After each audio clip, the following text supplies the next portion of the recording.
Welcome back to GearUpWindows YouTube channel. In this video, we will guide you on how to show hidden devices in Device Manager on Windows 10 PC. Suppose you have connected a device and it does not appear on Device Manager, or for troubleshooting your Windows PC, you want to show hidden devices under Device Manager. Then first right click on this one start button and select here device manager to open device manager on your Windows 10 PC. Then click on this one view in the menu and check this one option show hidden devices.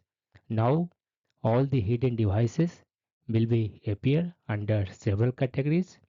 You need to click on this one right arrow button and you can find the hidden devices under device manager on your Windows 10 PC.